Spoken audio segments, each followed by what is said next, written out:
meeting to order at 4:37:30. With, who at here? Invocation. Invitation, Yeah, I did first. Father, we just praise you for this day. God, just be with us. And Lord, be with us tonight at our council meeting. God, be with all of our directors. Lord, just give them wisdom and insight to improve their programs, God, for services of our Cherokee people. And God, just be with all of us, Lord, as we make decisions. And God, we just pray that they just give you the glory. And Father, we just thank you for your cross and everything you do for us. Amen. Amen. Roll call, Shelley. Here. Curtis Smith. Here. Rex Jordan. Here. Bill Anglin. Here. Keith Austin. Here. Jack Baker. Here. Harley Buzzard. Here. Joe Bird. On him. Sean Crittenden. On me. John Garvin. Frankie Hargis. Present. Wanda Hatfield.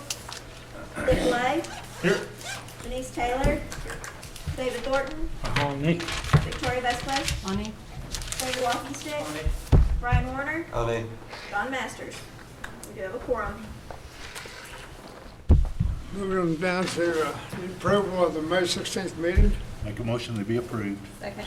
Have a motion second, all in favor? Aye. Any opposed? Motion carries.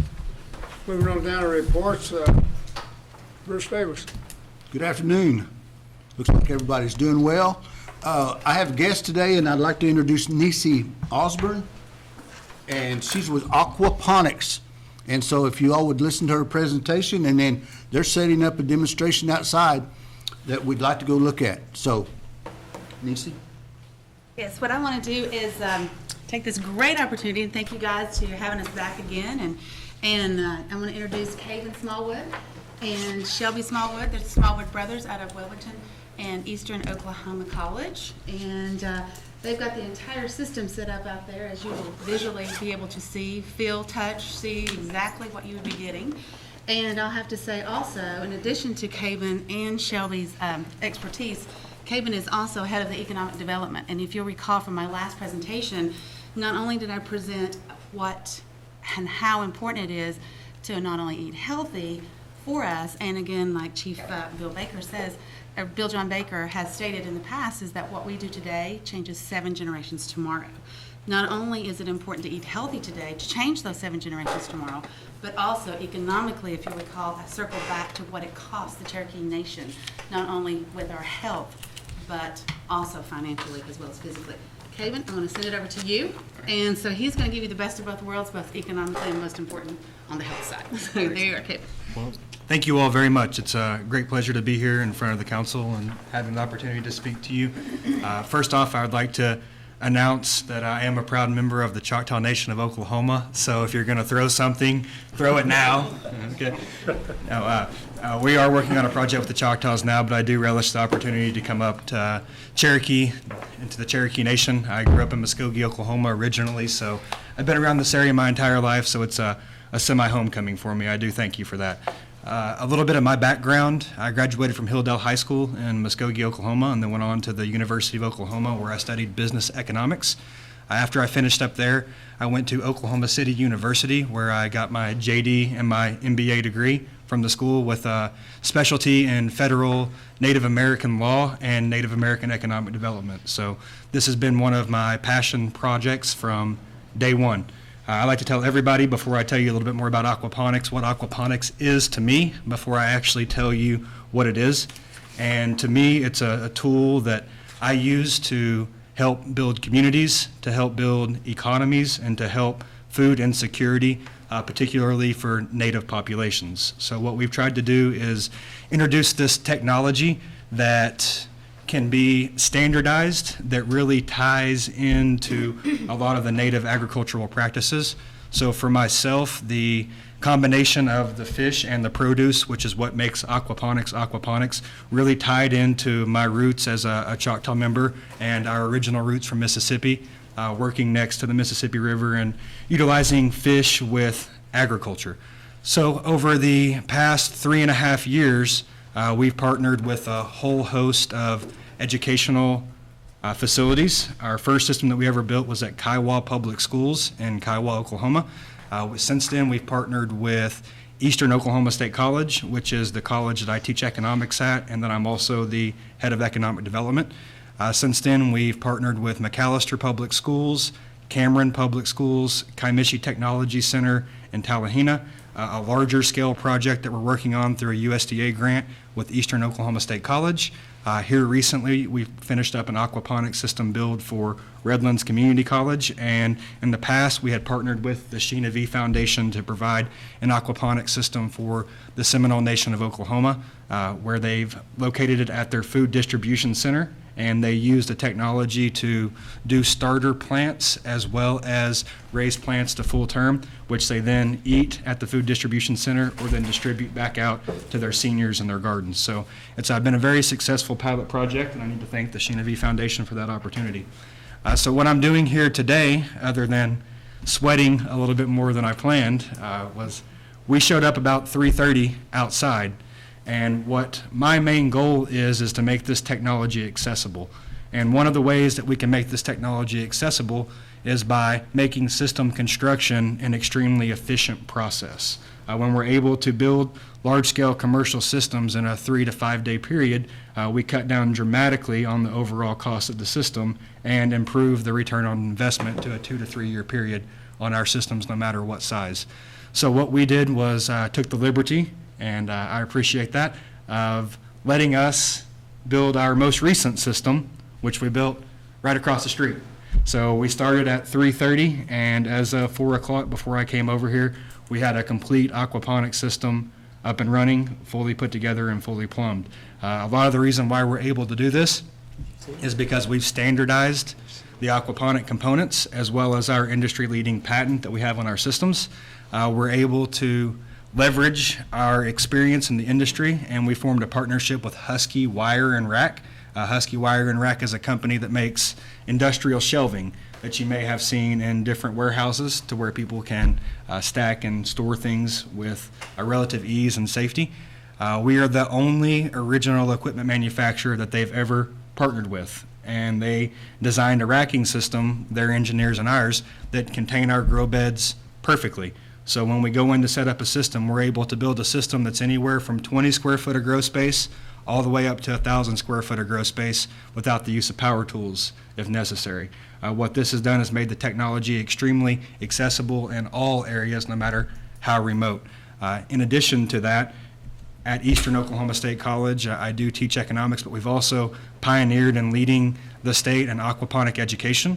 So we have aquaponic certificate courses, about 4 a year as of now, where people come and pay a nominal fee, and we provide them with all the training necessary and a one-day crash course to jump off and start their own aquaponic adventure. Here recently, we were fortunate enough to get the USDA grant that I spoke about previously after my brother and I had the privilege of meeting with Secretary Vilsack, who is the United States Secretary of Agriculture. The question that he asked me specifically was, why aren't these everywhere? To which my response was, we're trying, sir.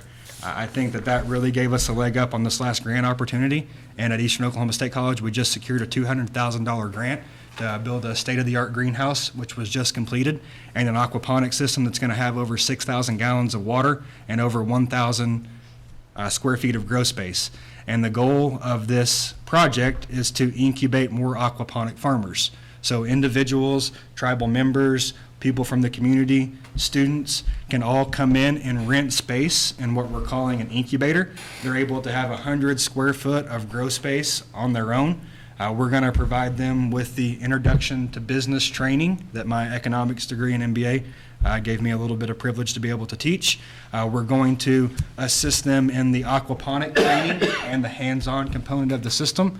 Also, my legal background is going to enable us to set up whatever entity those individuals desired, whether they wanted to be a sole proprietor, whether they wanted to be a nonprofit, whether they want to be a co-op, an LLC, or a corporation. The goal is they'll come in on day 1, and on day 90, we will have them cycled out with a complete business plan, with all of the introduction to business knowledge they need, with all of the aquaponics knowledge they need to go out to find a potential funding source. So we are trying to be a completely full service company.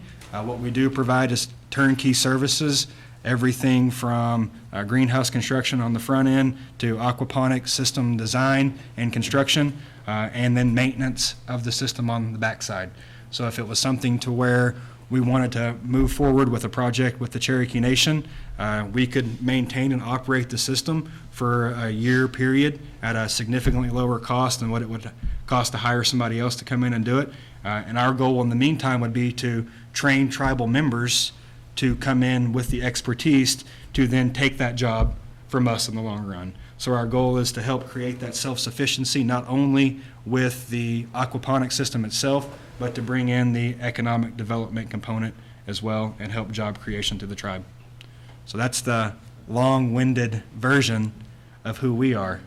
So with that being said, I'd love to open it up for questions about who we are or what we do exactly.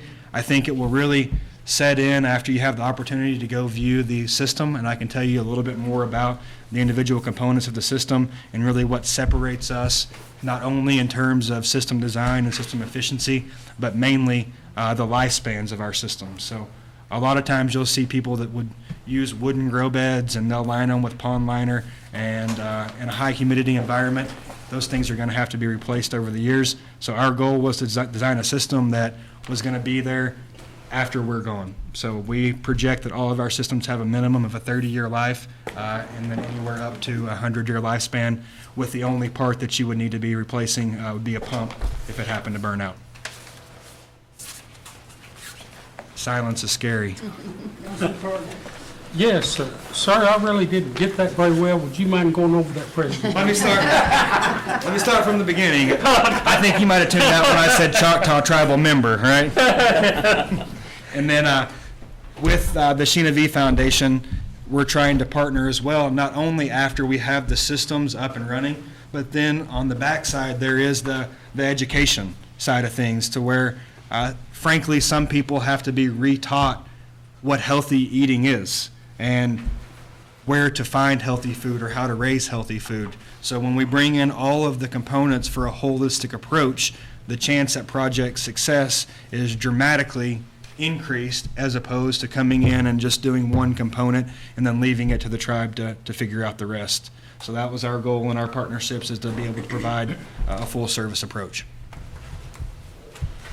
I don't, since we're in Oklahoma, don't forget to tell them about the sustainable winds that the system can.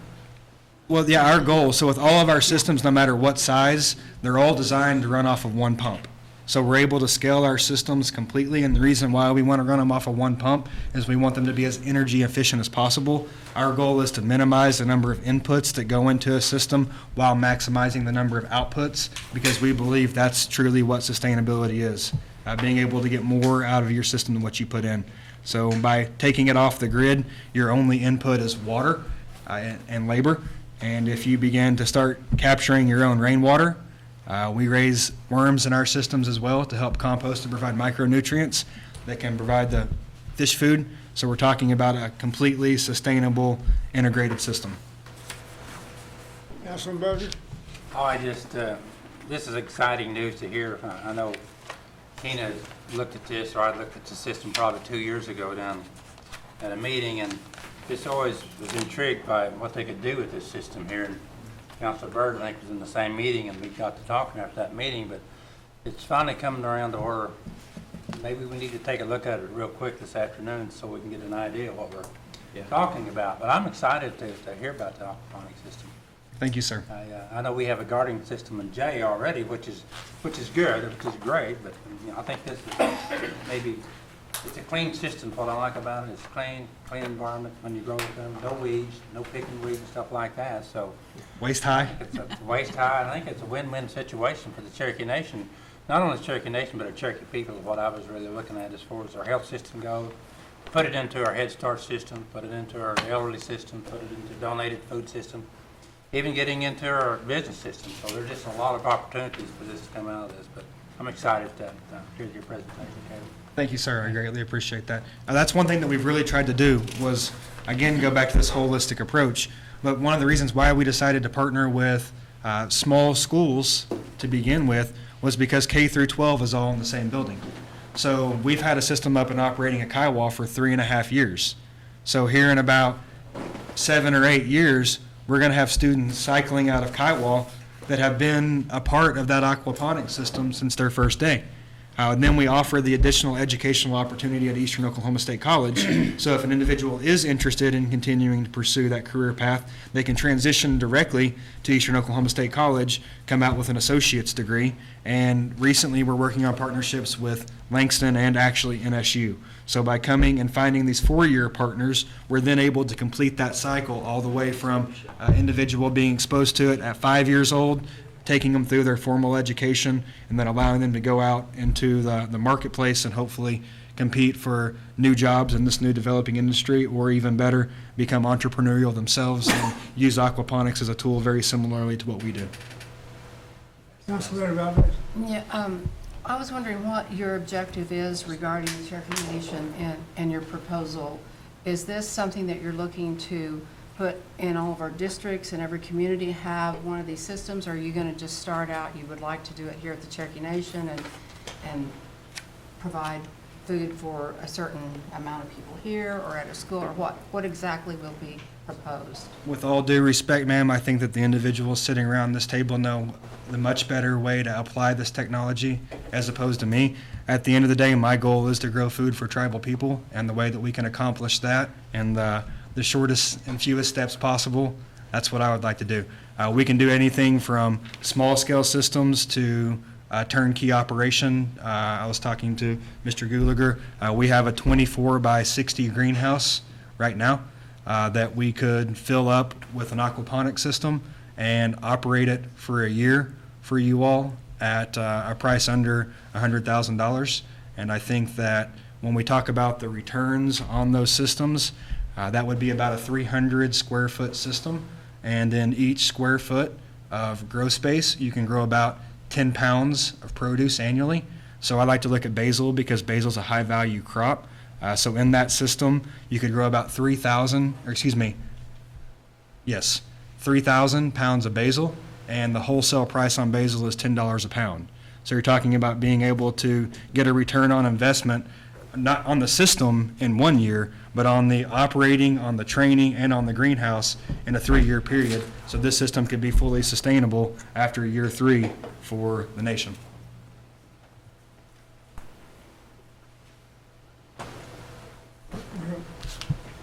Councilman Burton? We work well with the other tribes, so being Choctaw is not a minus to us. I'm somewhat surprised that Chief Powell or Chief Batten did not share this concept with us. Maybe this is one of their hidden secrets. We usually share ideas when we go to our intertribal, which we meet once a quarter here. But you know, when Councilor Buzzer and I first visited with Nisa and attended her meetings, and you know, Councilor Buzzer from day one has talked about why the tribe does not get back into gardening and taking care of some of our people in the communities, and because we have an enormous amount of lands to us right now that's a lot of it is unused, and we take pride in trying to be a healthy nation. We're headed in that direction, so this would be just another step. I know you have something set up out there where it's 5 till 5. We have a council meeting at 6, and you might explain as much as you can of what you have set up out there. And you gave the example of basil. Yes, sir. Compared to a regular greenhouse, the growth. Give me some examples of, let's say, tomatoes, basil, spinach, strawberries. I'm just throwing some examples at you. The beauty of aquaponics is that I like to do a demonstration, so if you don't mind, I like to pretend like I'm a tree. I know it's kind of silly, right? I'm a tree. This is what you see above the ground. What's below the ground? An extensive root system that goes out as far and wide as it possibly can go. Why do those roots stretch out as far as wide as they can? Because they're constantly searching for water and nutrients. In an aquaponic system, since we're constantly inundating the grow beds with water and nutrients, root structures grow straight down, and you're able to squeeze more in a smaller space. So relatively speaking, per square foot, aquaponics is more efficient than any other type of agriculture. Also, with things like leafy greens like basils and lettuce, your cycle time or your harvest time is going to be cut about in half. We've taken seed to harvest in spinach and lettuce in 21 days. And at Redlands Community College, President Bryant, the day that we built the system, went out and planted radish. And the next day when we came back for the Regents meeting, they called them the Regents radish, and they had already sprouted within a 24-hour period. We've got seed to germinate in okra in 18 hours at Eastern Oklahoma State College. So we're really able to speed up those cycles as well as pack more into an area. Once your produce is grown, how do you market that? Do you have agreements like with Walmart or Lowe's or local markets that, you know, if we grow it here, would that be our responsibility to go negotiate those agreements? Yes, with the systems, what we could work out is on the turnkey side of things, we can do all the maintenance and operation of the system, and we can work with you helping to identify those markets. Okay. One thing that we do is we always recommend that people that are getting into the industry, with my legal background, I've drafted letters of intents to purchase. We go around to the local restaurants, to the local farmers markets, to whoever the local buyers are, and those letters of intent say, if I have 20 pounds of basil on this day, you will pay X amount. And the more of those letters of intent we get, we start partitioning off the individual grow spaces to the production numbers that we have and try to maximize the return for the nation. I always prefer if the food ends up back in the hands of tribal members, just because I think that helps not only address the food security issues, but it's also a long-term solution to some of the health problems that we have as Native Americans. So, you know, preventing one 6-year-old kid in Tahlequah from getting early onset diabetes in the long run is going to save the tribe hundreds of thousands of dollars in treatment. So by starting to address some of these health concerns with the food, I think is the best and the most holistic approach. One thing that we can look at is different USDA programs. For example, SNAP matching programs, to where if someone is on supplemental nutrition assistance, they can go and double their value of their SNAP and then turn around and buy that produce back from the tribe. Sure. So that's a good way to make it accessible for tribal members while keeping the economic opportunity for the tribe open and alive. One thing that we're working on right now is getting organic certification for aquaponics.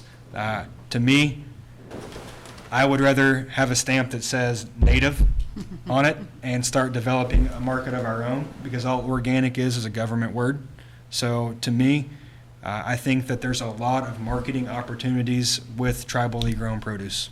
Well, we've kind of talked about trying to supply our Head Starts, nutritional elderly centers, which would answer Councilor Vasquez's question about where would this go. Well, that would be our decision if we decide to do that. So I think until we see how this thing, I've tried to vision how this works, I just can't seem to get there. Well, with your permission, I'd love to. What we need to do first is, if it's the approval of the committee, we need to dispense of the reports. If it's okay with, we've got Ginger here, and we also have Tom. I mean, if your reports just speak for itself, then we'll just move on. Is that okay? Unless you've got something that we really need to address for the council meeting. Okay, need a motion. Could I ask Caven one question real quick? Sure. Yes, Bill.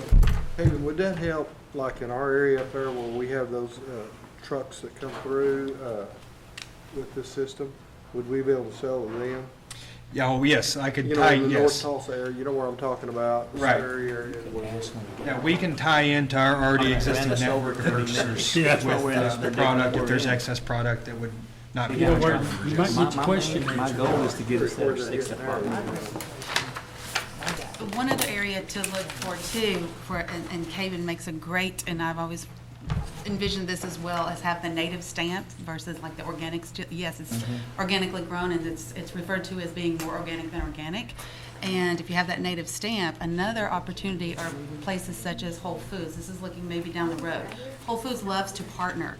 They love to build in a certain area, maybe in Tulsa, maybe in Oklahoma City, and then they will contract with you before you even buy extra systems, maybe down the road, looking down, further down the road, as long-term vision, should you decide to go this route, those companies such as Whole Foods and some of the other healthy grocery store chains will market and will purchase from you. But they will do the contracts ahead of time so that the risk is much lower at that point, so. We have a obligation supposed to be at 5 for the tribal youth leadership. We're going to entertain these questions.